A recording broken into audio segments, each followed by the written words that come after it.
Hey everybody, the Super Vader 400 here, Douglas Blair Roberts here, and of course, Mr. The Fanboy here. It's time for another video.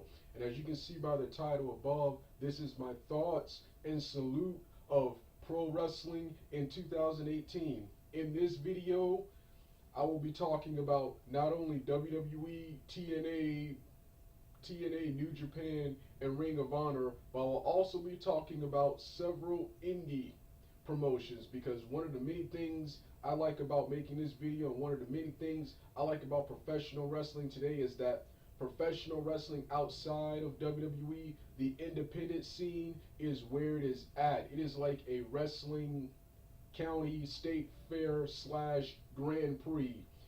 So much awesome wrestling and wrestlers outside of WWE. The first part of this video, which is the webcam portion, we'll be talking about WWE, TNA, Ring of Honor, and New Japan. Short videos of these, because I'm gonna do longer in-depth reviews, longer in-depth salutes and rants on these promotions. And of course, the second part, which is the narration portion, will focus on the various independent promotions that I've been watching. Since I've done my last wrestling video. Tell you the truth, one of the main reasons I've been inactive for several months is not only due to personal problems in real life, but two wrestlers, that's Pentagon Jr. and of course Kazuchika Okada, both losing their belts, have kind of killed my interest in wrestling. Professional wrestling is still as awesome as ever whenever I do watch, but those guys losing their belts. But that's one thing I like about it, because that shows you how involved in the storylines I am. Because even though you know beforehand that this is scripted, staged, I'm still mad that Okada and Pentagon Jr. lost their belts. Let's start off with Okada. I was so mad. Okada, while I was happy for Kenny Omega, I hated seeing Okada lose. See, Okada was the best. I wouldn't mind him having the long Bruno Sammartino, Hulk Hogan title reign. Both of those guys were like champions for like four years. I think Bruno Sammartino held the belt longer than that. Then of course Pentagon Jr. I hated the way he lost to Austin Aries. I read that in a spoiler, and it still pissed me off when I saw it, the way he lost to Austin Aries. And I hated how he was moved down the card. Him and Sami Callihan, who I thought deserved much better after their both respective feuds, were both moved down the card. I didn't like that one bit. One bit. Other things that have killed my interest in wrestling is the numerous injuries in WWE. You got Jason Jordan, who might have to retire and may never wrestle again. And of course, Tyson Kidd will definitely never wrestle again after the injury he sustained. And Paige, who was young in her career, was just 25, 26 years old, already had her career ended, and is now general manager of SmackDown. So the injuries, and Hiromu Takashi got injured at the strong style, the big SoCal Val event. SoCal Val event. I keep forgetting what it's called. Um, yeah. So um, oh yeah, G1 Special in San Francisco. That was the pay-per-view it was called. Him getting injured there in an awesome fight between Dragon Lee. Actually, the injury kind of turned me off to the rest of the pay-per-view. I turned it off and finished it later. And reviews of G1 Special, and all of the New Japan shows that came after Impact Wrestling Slammiversary 2018, and of course the All In show will all be on my Super Vader 400 channels from now on. Late reviews and past and retro wrestling reviews will now be on my Super Vader 400 channel. The matches from the matches from these events will be on our Mr. The Fanboy channel. Mr. The Fanboy channel. But let's continue with this video. So let's start off with WWE and WWE. While I have some positive to say about WWE, as always, you know how I am. WWE just sucks. Sucks. The worst product out there. And the main reason professional wrestling sucks. WWE is terrible. Professional wrestling outside of WWE is good. But I do have some positives. The biggest reason I hate WWE is now is there are no main eventers or big time stars. Just mid-carders, jobbers, and vanilla midgets. And the best is the mid-card. The best feud right now is Ziggler and Rollins, because that's what both of those guys are mid-cards. IC title, United States title. That's the best feud. That's the best feud. That's the best feud going on now. Other good stuff is NXT. I hate NXT, but it's one of the best shows. It's one of the best shows WWE is producing right now. Followed after SmackDown.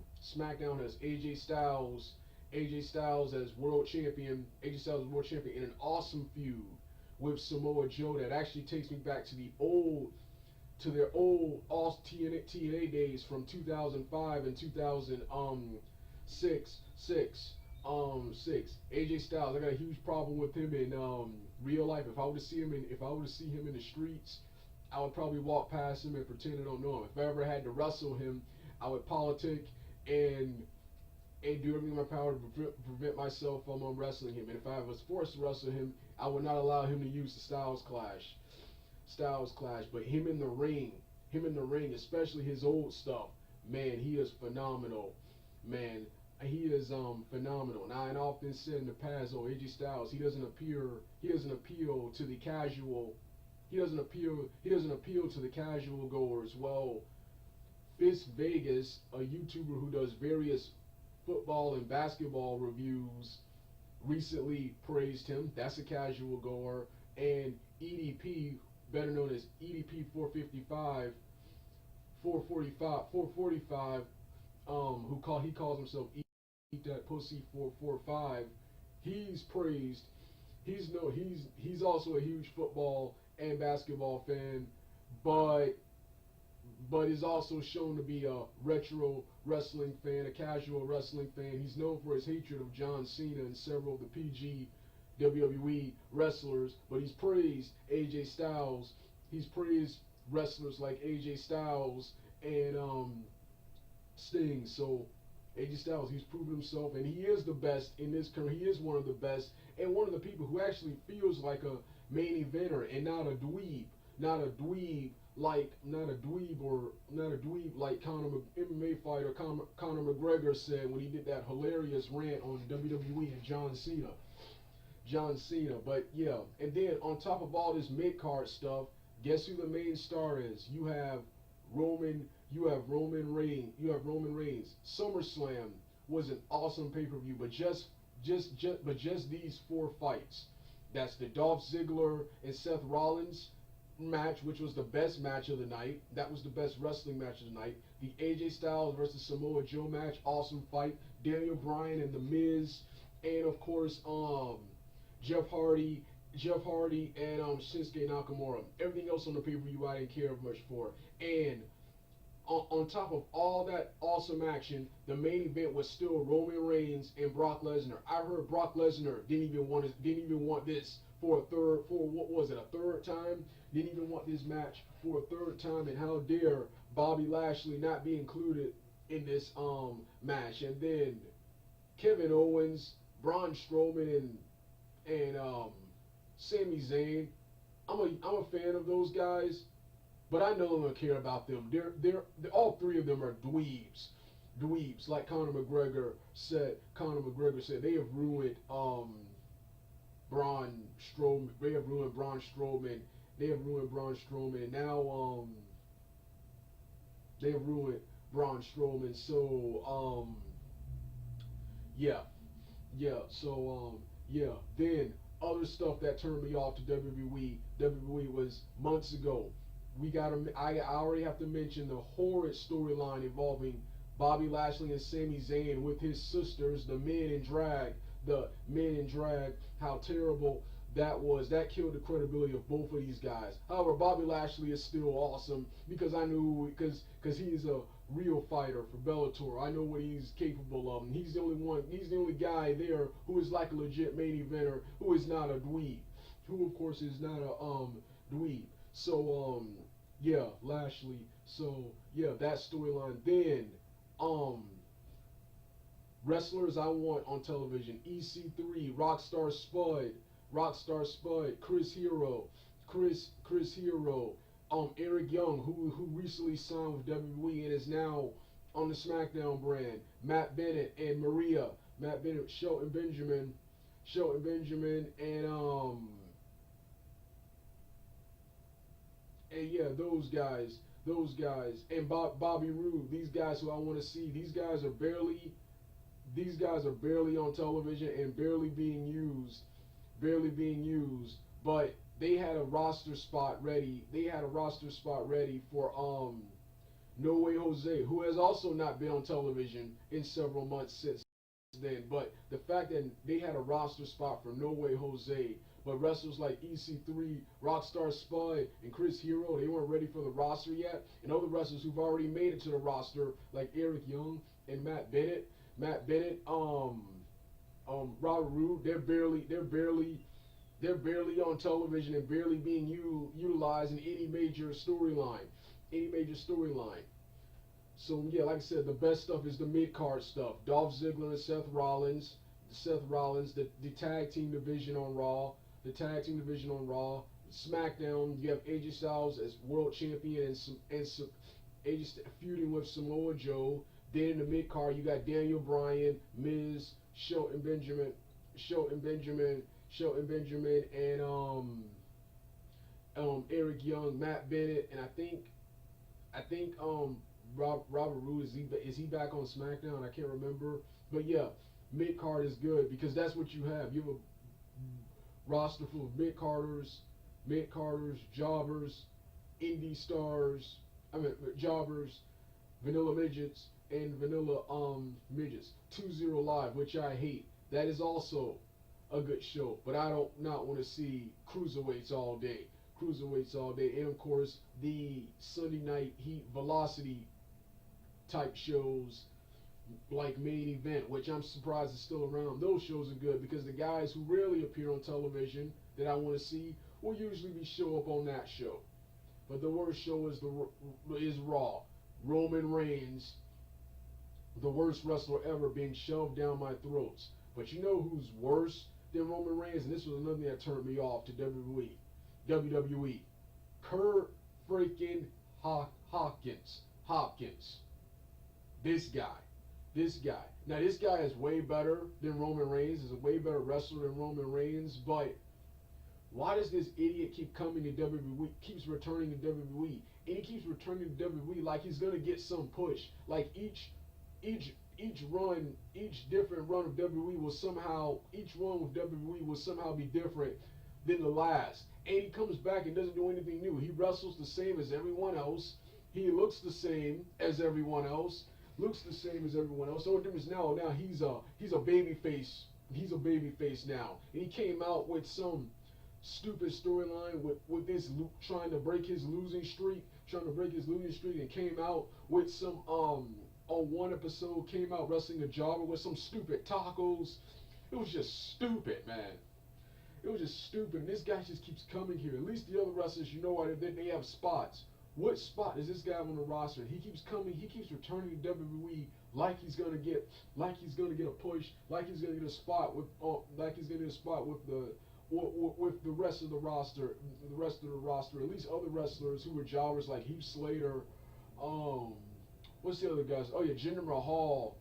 At least they managed to climb away from their jobber status and at least attain some type of mid-card spot.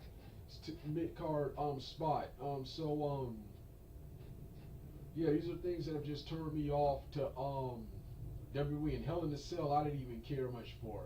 Money in the Bank was good, however, I turned it off after the Styles and Nakamura match. And I already mentioned how terrible Backlash 2018 was, which is already my worst show of 2000, WWE show of 2018.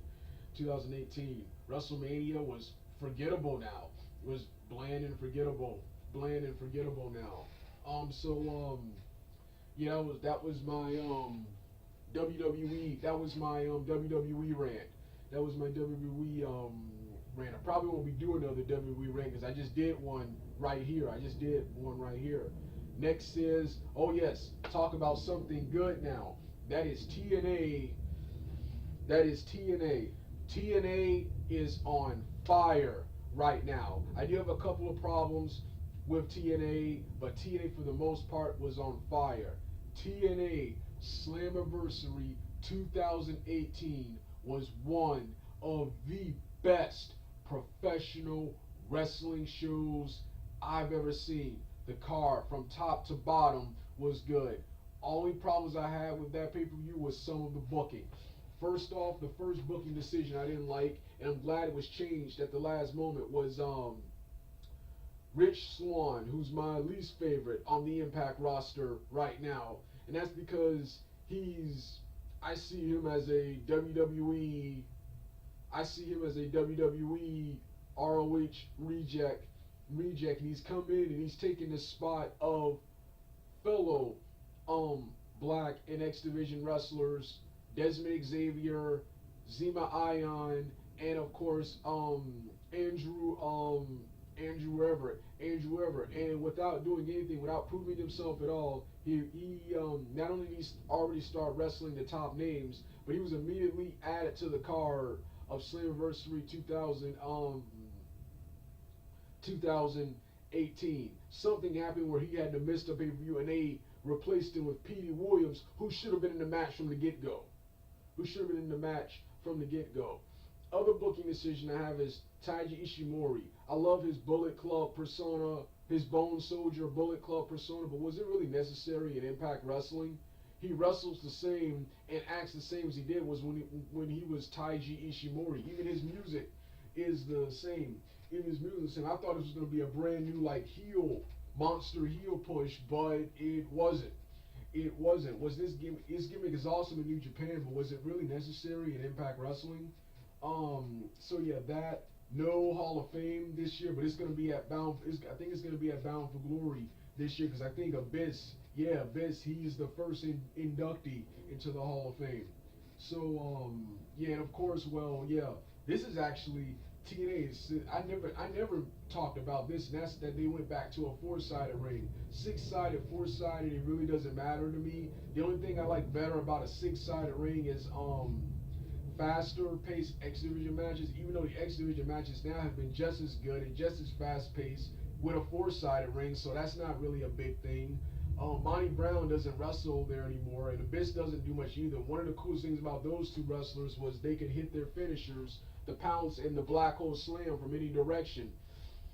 AJ Styles doesn't wrestle there anymore. One of the coolest things about he could hit his springboard forearm from any direction. That was one of the coolest things about having a six-sided ring. The second thing I liked about the six-sided ring was one of my all-time favorite matches, and that is King of the Mountain. Yeah, no King of the Mountain this year because that's dangerous with a four-sided ring. Even though they did do King of the Mountain in 2004 with a four-sided ring right before they switched to a six-sided ring. So but everything else was good. Other booking decisions I didn't agree with was Brian Cage and Matt Sydal, which was a phenomenal fight. But I was disappointed that Jimmy Jacobs and Kongo Kong didn't interfere. Brian Cage beat Matt Sydal kind of clean and effortlessly. That's something I didn't like. Other problems, same with the Austin Aries and Moose match. Even though Aries much to my surprise, beat Moose clean,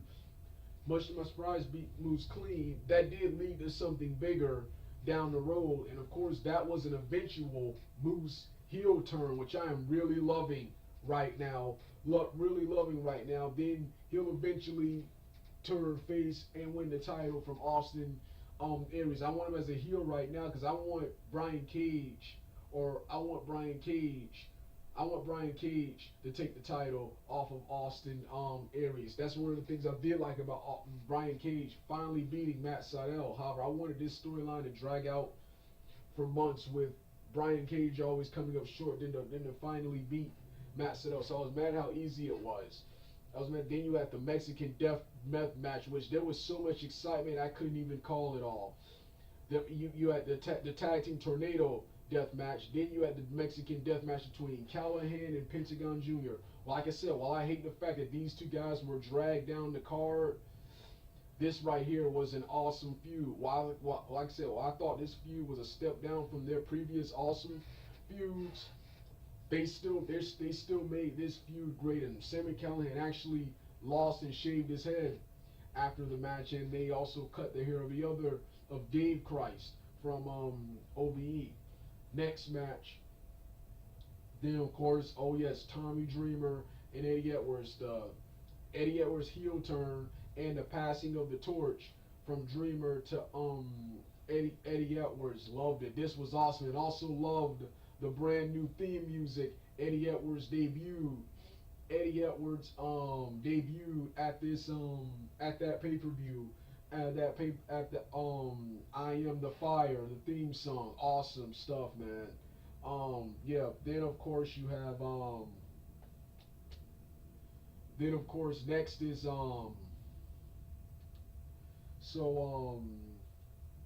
yeah, that's Impact Wrestling. Other problems I have with Impact Wrestling. Let's start off with behind the scenes. Jeff Jarrett is currently suing Impact Wrestling and Anthem Sports for reusing Impact Wrestling footage, for forcing him out of the company and reusing Impact Wrestling footage. And I'm mad about this is because Jeff Jarrett, it was his decision to show up drunk at a pay-per-view, at the AAA pay-per-view last year, which caused him to have to be removed from the event in the first place. And now he's mad. TNA is doing way better now, and now he's mad that TNA is using all this footage. I'm like, yeah, hope TNA settles this out, because that was my opinion. That was one of the coolest things about TNA now. You have the stars and stuff today, but you also have matches and segments from the past. And we won't get that anymore if Jeff Jarrett wins this lawsuit. Next is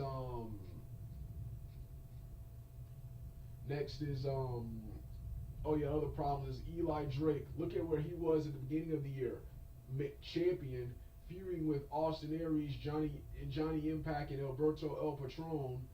Then of course, after Austin Aries beat him from the belt, was a tag team champion with Scott Steiner. Is now, well, first he was in a feud with Grotto, which I saw as a step down for his career. He was a feud with Grotto.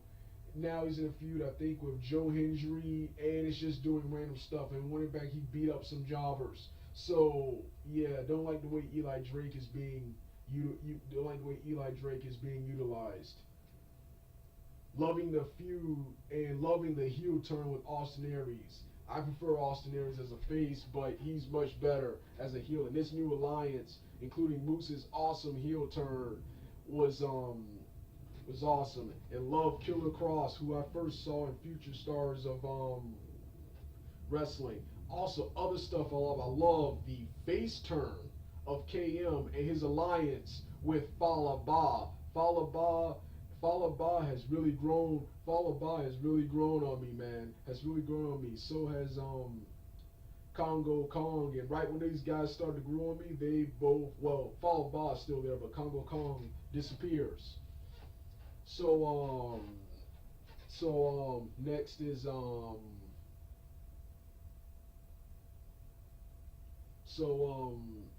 yeah, and I like the Grado, Joe Henry, Katie Lee Burchill storyline. The knockout stuff I really don't care much for. You know, I love Tully Blanchard. Really don't care much stuff. Sienna has parted ways with Impact Wrestling. I think she's in WWE now. Madison Rayne, I've got sick of her a long time ago. Great talker and personality, but not that good in the ring. And I think she's in WWE now. Ali without Sienna, Maria, Matt Bennett, and Braxton Sutter. I really just don't care much for. Really just don't care much for. And of course, who else? Who else? And of course, the wrestlers I want to see wrestle: Talia Valkyrie and Rosemary. Talia Valkyrie is just inactive at the moment, and Rosemary is injured. So yeah, those are the two you really want to see go at it. So yeah, don't really care much for the knockout division, even though it's good and miles better than WWE's Diva division. So yeah, that's Impact Wrestling. Awesome stuff. Awesome awesome stuff. And then of course next is Ring of Honor. Don't have much to say about Ring of Honor other than Bully. Other than liking Bully Ray as the heel enforcer, as the heel enforcer. Never liked Bully Ray in Ring of Honor. Never really liked Bully Ray in Ring of Honor unless it's as a tag team wrestler, because he doesn't fit Ring of Honor's model of wrestling, of pure technical wrestling. So you love him as a heel. I hate how they had him as a they had him not only as an authority figure, but they had him as a baby face, which I didn't like that. So I like how he turned heel at Death Before Dishonor. Other sad news was Alex Shelley retired from pro wrestling. However, this led to something good. This led to now a singles push for Chris Sabin. Chris Sabin Love how Kenny King is coming to his own. Love how Matt Taven and Rhett Titus, they have come into their own. And those guys, along with Lethal, Kazarian, Daniels, Chris Sabin have become the top wrestlers for Ring of Honor. I haven't been watching a lot of Ring of Honor, but from the stuff I've seen, it's been awesome as always. And I love the new redesign of the arena. I love the brand new redesign with the white canvas. It's awesome, man. The white canvas with black ropes. It's awesome. They finally updated that arena again. One of the main problems I have with Ring of Honor is that while Ring of Honor is now bigger and more profitable than Impact Wrestling still looks like a much bigger company compared to Ring of Honor. It's not till you go to all these places where you see Ring of Honor. That was also one thing. I'm gonna go back to TNA for a moment. I love when it came to Slammiversary. I love how they went to the Rebel Complex in Toronto, Canada, which that venue was awesome, man. So yeah, and on one of their most recent shows, they recently taped an Impact in Mexico City. So yeah, Ring of Honor, Impact Wrestling has been good. Like I said, pro wrestling outside of WWE has been great. New Japan Pro Wrestling, that's the next one. Got a couple of things to say about this. I predicted the Bullet Club turning on Kenny Omega and Kota Ibushi, and those two, and Cody Rhodes would also turn heel with them. Would also turn heel with the rest of Bullet Club and form a new Bullet Club. But this actually led to something even cooler, with the Bullet Club turning on Ibushi, Kenny Omega, and Cody Rhodes. Cody Rhodes himself, leading to Cody Rhodes turning face for the first time since his TNA Ring of Honor career in 2016. 2016 led to a new Bullet Club stable led by Tama Tonga, the Gorillas of Destiny. Gorillas of Destiny has caused them to split into two factions, similar to the NWO and NWO Wolfpack storyline from the 90s. Only way better here because this features younger wrestlers. And then of course you got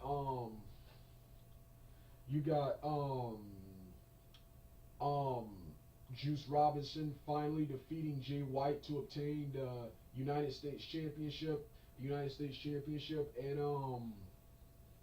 And I like how during this feud up until the Destruction 2018 event, I like how Jay White was still in a stable with Okada, but in Mac was still a babyface because he was in the Chaos stable with Okada and Gato, but was like a was a heel in various matches, pretty much making him a tweener, making him a tweener. That makes wrestling seem more realistic than this clear cut good guy and bad guy nonsense.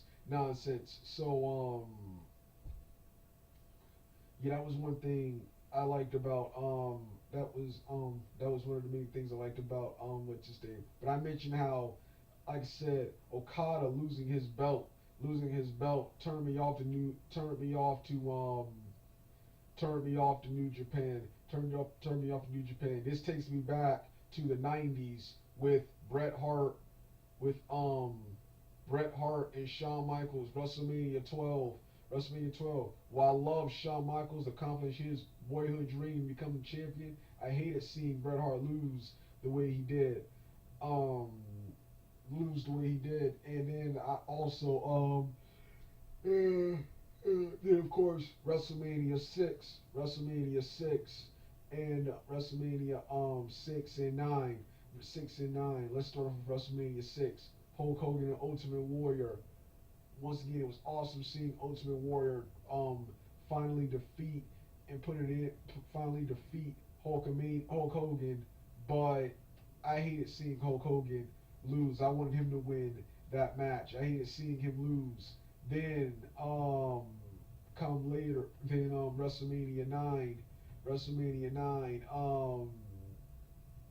Bret Hart. I hated the way he lost to Yokozuna, but it led to something even better, and that was Hulk Hogan cashing in the briefcase and winning the belt from Yokozuna. Even today, now that I understand the behind the scenes, what went on there, that is still one of my favorite and most heroic moments in professional wrestling, man. So yeah, I like how into the storylines I am. Whereas with WWE, I don't care, man.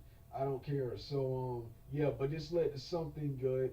Tanahashi won the G1 climax, and will be challenging at Wrestle Kingdom will be challenging Omega at Wrestle Kingdom for the IWGP Heavyweight Championship, man. Heavyweight Championship. But this led to something even great at the Destruction event, the night 3 of the 3-part Destruction 2018 event. In the main event, Hiroshi Tanahashi and Okada, after Tanahashi narrowly beating Okada, Jay White came into the ring and nailed Tanahashi with the switchblade maneuver. Then what else happened? Oh yes. Then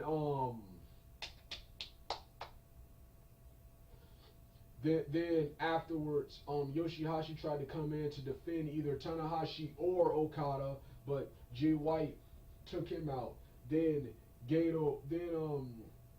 White helped Okada up. Then Gato came out. Jay White said something to Okada. I think he said, "I told you so," and Gato hit Okada in the back with a steel chair. I am loving this storyline. I am irate that not only Okada lost his belt and lost his #1 contendership for a rematch, but but um but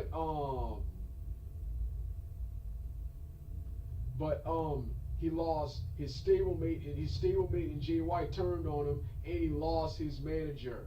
I'm really into this storyline and loving the booking and storyline here. I am legit pissed at Jay White and especially Gato, who I've never liked anyway. Love him as a booker, but I never cared for him as a wrestler, and I hate him even more now after what he did to Okada. After what he did to Okada that night, man. That night. Then you had the G1 special, which was an awesome show up until Dragon Lee was injured. The rest of the show was pretty good. Then, of course, I didn't watch all of this event. Actually, I didn't watch none of this event. I just watched a couple of highlights of this event. My boy Tomoki Hanma returned made his grand return at one of the Kazuna events, and he looked great in the match. He tagged with Taguchi, and I keep forgetting the two other wrestlers, and he looked phenomenal. I gotta watch the full show. I gotta order the full match in the future. Yeah. This was the first part of my long thoughts and salute of pro wrestling in 2018. This was also the introduction to longer videos talking about each of these promotions. Now for my favorite part of the video, and that was the big indie part where I talk about the various indie promotions, because that's where wrestling is, where it's at. Japan and the indies these days. That's where wrestling is at. So with that being said, it's time to hit my theme music for my intro.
Hey everybody, the Super Vader 400 here, Douglas Blair Roberts here, and of course, Mr. the Fanboy here, back for another video, and this is part 2 of my thoughts on professional wrestling in 2018. This portion of the video will focus on the various independent and international based wrestling promotions. The first part focused on New Japan, WWE, Impact Wrestling, and Ring of Honor. Pretty much the big ones. This will be focusing on various independent wrestling promotions.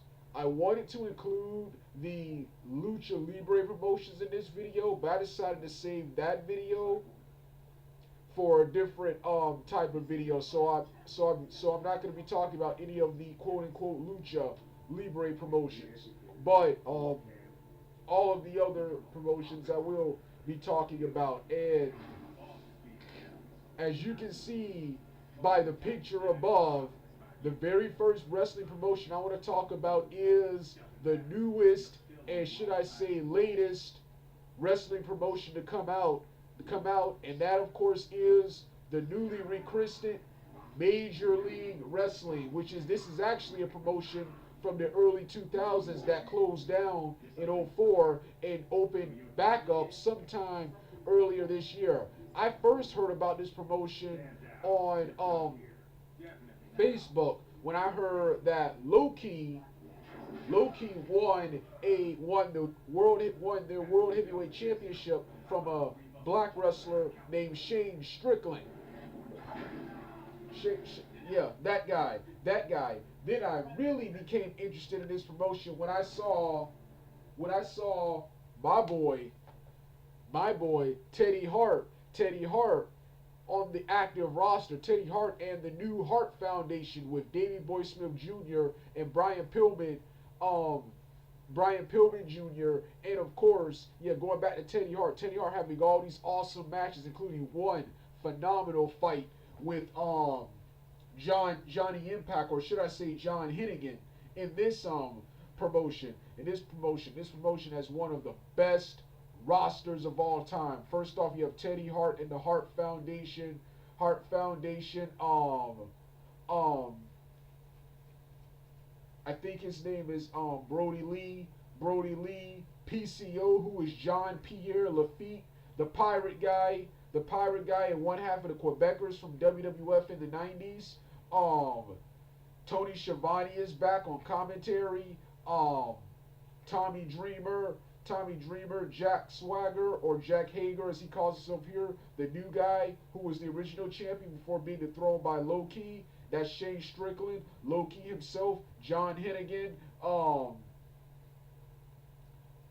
If I didn't mention them already, you got Sammy Callahan, Jimmy Havoc, Pentagon Jr., um,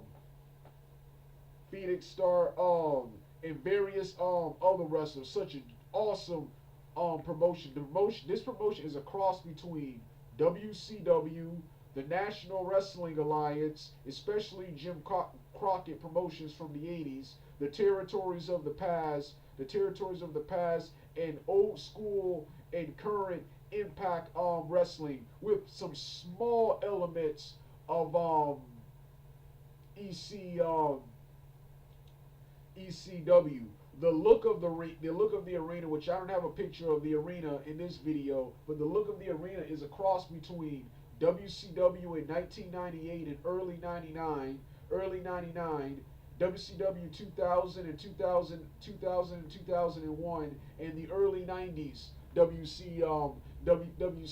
That's what this promotion reminds me of. Such an awesome promotion. It's the newest and hottest promotion out right now. Major League Wrestling, man. Major League Wrestling, and their shows are for free on YouTube. So happy Major League Wrestling has returned. The next promotion on this list is when I first saw this promotion, I mistook it for a British wrestling company. I saw this promotion because I caught this promotion earlier this year, and I wanted to review one of their shows and some of their matches, but they had way too many awesome stuff. So I decided to start with this video. Oh no, before I continue with World Series of Wrestling, let me go back to Major League Wrestling. I only talked about promotion. Like I said, you have the main storyline, which you have Low Key as the top heel champion. The top heel champion and the top babyface is Shane Strickland. And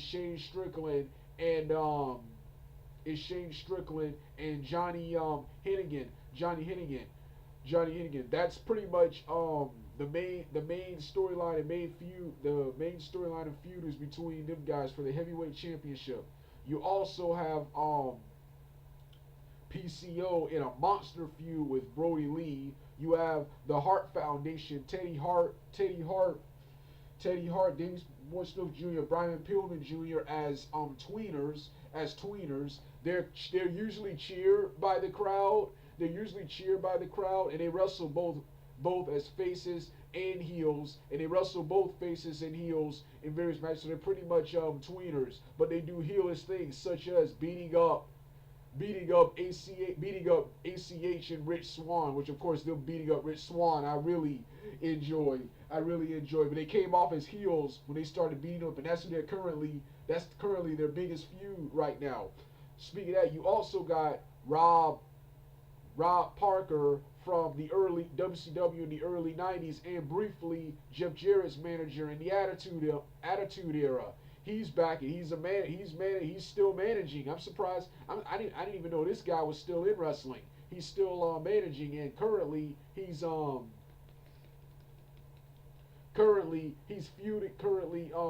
managing a tag team called the Dirty Blondes. Who were initially led by a guy named Perot, something like that. They turned on him on the more recent episode of MLW. So yeah, that's what goes on at the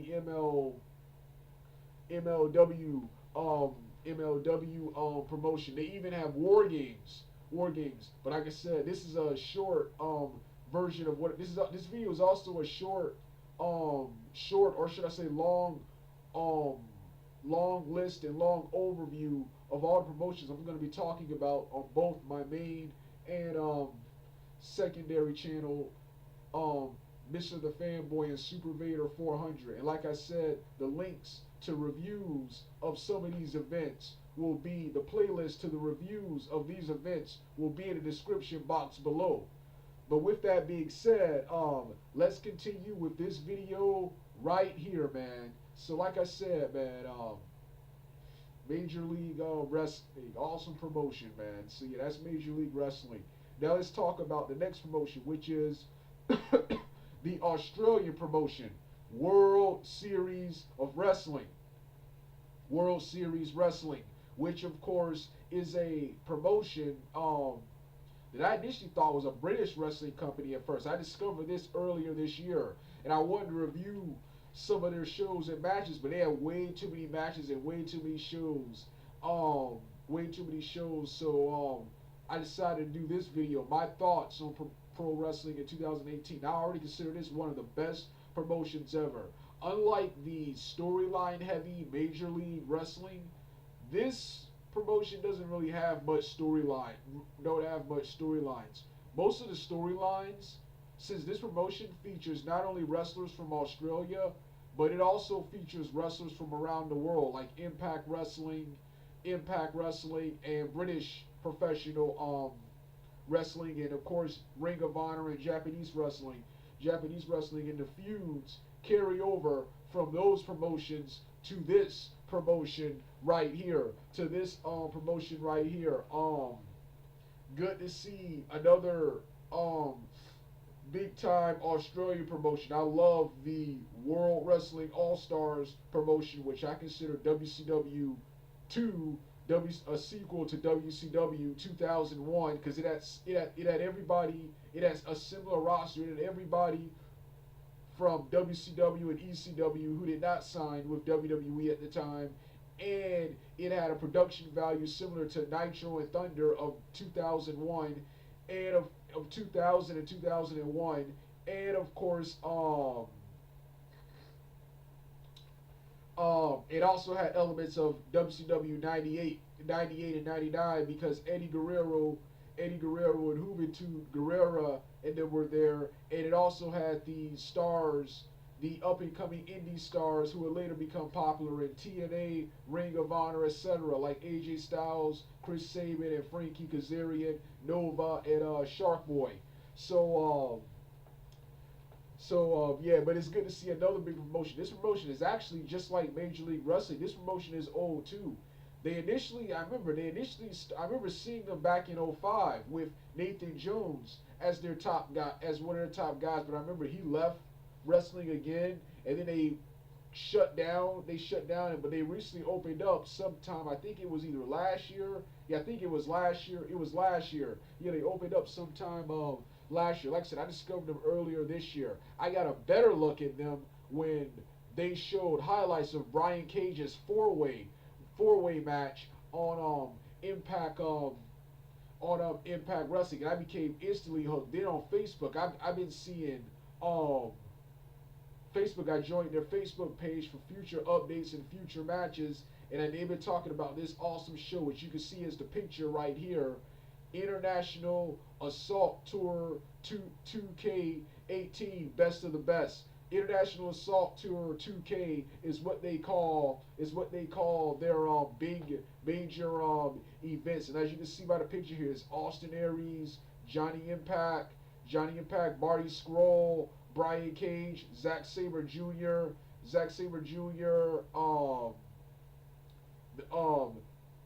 Robbie Eagles, and four of the regulars of WSW. I can't remember their names at the moment, but this was their last event. This event is on my Super Vader 400 channel. The link to the playlist containing this review will be in the description box below. But yeah, that was World Series of Wrestling. Okay, so, and of course Jimmy Havoc. I forgot about him, but yeah, awesome arena, awesome crowds. The crowds were loud for everything on the last show I watched. And awesome close up camera angles of the action. You can even hear the wrestlers talking in the matches. There was one funny match involving Brian Cage and Austin Aries and another guy, and then on the Brian Cage, he jokingly while beating up Austin Aries took a shot at WWE saying this ain't this ain't no 2-0 live. So yeah, awesome promotion. The only thing I don't like is that there's really no real storylines. The storylines are carried over from other promotions. Storylines and feuds are carried over from other promotions. It's mostly just good guys and bad guys fighting each other in a cool Grand Prix style. That's like I said before. That's professional wrestling outside of WWE. WWE, they are in the way of good wrestling. WWE, in my opinion, is terrible. They've gotten better, but they are absolutely terrible. This right here is where professional wrestling is at, outside of WWE, in the indies and international based promotions. So let's continue. So yeah, that was World Series of Wrestling. The next promotion is two promotions. The first I'm going to talk about is the major wrestling show that happened in September, and that was the legendary All In, produced by Cody Rhodes and the Bullet Club. And boy, was this an awesome show. I did a full review, which that will be in the description box below on my Super Beta 400 channel. Super Beta 400 channel. But this will be talking about two of the two matches I cared about. That was the first one you see right here, Okada and Marty Scurll, and of course the biggest match, the NWA Heavyweight Championship match between Cody Rhodes and Magnus. And like I said, boy was this an awesome show. And these two matches and two others were my favorite matches of the night. And for the most part, for all the matches I did watch on the show, the entire show was awesome. Like I said in the review, an awesome venue. The venue was a cross between WCW 2000, 2001 in the early 90s. The NWA Jim Crockett promotions and territories of the past. You had lots of cool indie talent and legends on this card, like Diamond Dallas Page, Tommy Dreamer, and of course Ray Lloyd Glacier from WCW, and Cody Rhodes defeating Magnus to achieve his dream, and that was becoming NWA Heavyweight Champion. Then, of course, like I said two promotions. The other promotion I'm going to talk about is the National Wrestling Alliance, the newly rechristened National Wrestling Alliance, created by and promoted by Billy Corgan. Why I hated the way Billy Corgan had to leave Impact Wrestling, happy to see that he's found something even better. And one thing I like about this, I like how they're building the NWA around Magnus. Magnus is they're using Magnus the way I wanted Impact Wrestling to use Magnus. So congratulations for that NWA. And also, I also love Magnus. Well, he recently just lost the belt again. He also recently just regained the belt. But let's talk about his first title reign. He was an awesome champion, defending his belt against the likes of indie star and veteran Tim Storm. Tim Storm, who's a popular indie wrestler from Texas. PJ Black, before returning to Lucha Underground, made his grand return on one of these shows, challenging Magnus for his belt. My boy Crimson, so happy to see him, and Jack Stone, his Veterans of War partner from Impact Wrestling, back in this promotion. I hated the way they left Impact. I hated the way they were released from Impact Wrestling. They were one of the coolest tag teams there. They were released. I'm so happy to see this promotion using Crimson the way he should be, as a threat to Magnus's title. They're using him and his partner as the brand new Road Warriors, and I like it.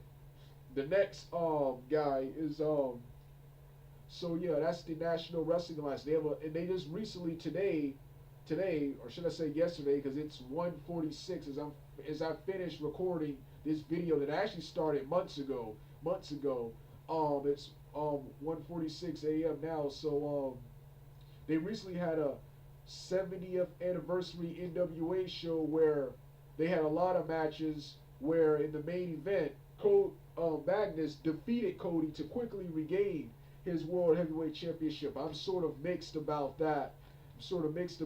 Cody, he had just won it back in September. But yeah, love what the NWA, love what Billy Corgan is doing for the NWA, and love how Cody lent his money and name to that product, and I really do hope for that partnership between NWA and Impact Wrestling. The next promotion on this list is, oh yes, the British wrestling companies. First off, let's start off with the very first. I'm only going to talk about two of them because I only watched two of them. I like all the British wrestling companies, but there are only two I actually follow and still watch. The first one is NGW, New Generation Wrestling UK. This promotion has one of the best rosters of the 2 to 3 promotions I actually watch. And they have this brand new badass new wrestler called Johnny Silem, something like that. I think I'm pronouncing his name right. Well, he's a big bodybuilder, gladiator type wrestler, similar to what Magnus was, and he defeated the heel Nathan Cruz to become the new NGW heavyweight champion. Before seeing this new Silem guy, other wrestlers I enjoy for NGW included Douglas Williams, who recently retired from wrestling, El Ligero, a British luchador, Matt Myers, Zach Gibson, another technical messiah, just like Zack Sabre, who I also enjoy, and of course Nathan Cruz, who's one of the top heels there. So and of course Mark Haskins, Mark Haskins and Marty Scurll, and of course Mark Haskins, who I saw at Impact Wrestling Destination X 2011, about 7 years ago, and I've been impressed with him ever since. So yeah, this is the promotion I watch the most, and the promotion is like a British version of ECW, which is pretty much every British wrestling company. The next one, of course, is What Culture Pro Wrestling, which is now called Defiant Wrestling. They have a lot of wrestlers, but the top three to four wrestlers I care about haven't been watching much because the fourth wrestlers on my top 4 wrestlers that I watched from this promotion hasn't been seen. The first one, these are my top 4 wrestlers that are home to that promotion. The other ones are foreigners or Gaijins, Americans, wrestlers from other wrestling companies. But here are the top 3. That's Martin Kirby, Jimmy Havoc, Will Ospreay, of course, and Heligo, who he's recently left the Lucha Libre scene to wrestle here, but he hasn't been active lately. That's why I haven't been watching. But one thing I like is that they're bringing back their new WCPW online YouTube show. I keep forgetting what it's called. I already forgot what it's called despite looking it up just minutes before this event, but they're bringing it back, so this will give me all the updates and delays before I watch another long event again, because I don't feel like watching another long event again. But I will do a longer video talking more about Defiant Wrestling, WCPW, talking about the storylines, matches, and reviewing some of their longer shows. So yeah, the last promotion that I want to talk about on this list, of course, is the promotion that I've never stopped talking about. One of my all-time favorite independent promotions, and one of the wrestling promotions that got me interested in indie, underground / international wrestling, and one of the first promotions to introduce me to this hip, cool new wrestling world outside of WWE, and that of course is NWA Anarchy, which was formerly NWA Wildside. This is the promotion that wrestlers like AJ Styles, the Soul Assassin Corey Chavis, Jimmy Rave, The Hardys, Shannon Moore, Gregory Helms, Wildcat Chris Harris, Ron the Truth Killings, or R-Truth in WWE, um, got their Heath Slater, Xavier Woods, formerly Consequences Creed, Caleb Conley. These are the promotions. These are the promotions that these guys got their start from. Here are two of the pictures from. This is the first one. It is the first promotion, which was NWA Wildside, which existed from 1999 to 2005. When that promotion closed down, here's the picture of all the wrestlers from Wildside. You see AJ Styles, Rave, and the Boys from 2000 from 2001, from 99 to 2005. Then when that promotion closed down, fireman called Jeremy Palmer created a new one called NWA Anarchy, and here is the 2007. In the back, at the top, you can see Xavier Woods as Consequences Creed, and you can also see at the bottom here, you can see Kate in the white trunks. You can see Caleb Conley. But yeah, this is the legendary promotion I keep mentioning, and I'm gonna be talking more about this promotion in the future. Like I said, this was an overview of all the promotions I'm gonna be talking about. Like I said, professional wrestling outside of WWE is a really, really good thing, man. Really good thing. And like I said, this was the short overview of all the promotions I'm going to be talking about. All right, I'm done. It's time to hit my music. I'll see you guys later.